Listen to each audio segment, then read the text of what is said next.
نحمده ونصلي على رسوله الكريم اما بعد اعوذ بالله السميع العليم من الشیطان الرجیم بسم اللہ الرحمن الرحیم۔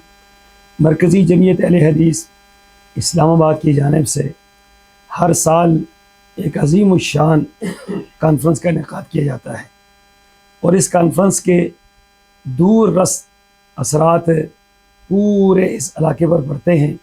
جماعتی نظم کے حوالے سے، جماعتی تربیت کے حوالے سے، مسلکی تربیت کے حوالے سے یہ ایک بے مثال کانفرنس ہے، اور عرصے سے اس کانفرنس کے بہت ہی خوبصورت اثرات مرتب ہو رہے ہیں۔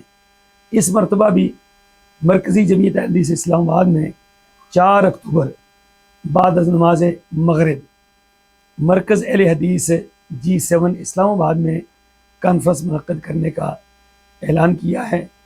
میری تمام احباب جماعت سے، مرکزی جمعیت اہل حدیث اسلام آباد کے احباب، مرکزی جمعیت اہل حدیث ضلع راولپنڈی کے احباب، اور پورے گرد و نواح جتنے بھی علاقے ہیں، ہزارہ اور KPK تک شمالی پنجاب کے تمام احباب سے التماس ہے اس عظیم الشان کانفرنس کے اندر آپ ضرور شریک ہوں۔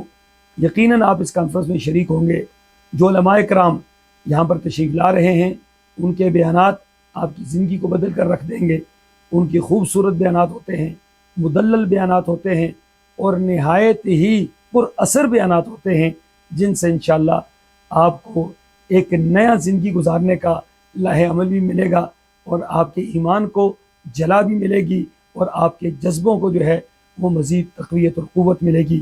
دعا ہے کہ اللہ تعالیٰ اس کانفرنس کو کامیاب فرمائے، اور مرکزی جمعیت اہل حدیث اسلام آباد کی ان کوششوں کو اللہ پایہ تکمیل تک پہنچائے، اور ان کو بار آور بناتے ہوئے ان کی نجات کا ذریعہ بنائے۔ وآخر دعوانا ان الحمد للہ رب العالمین۔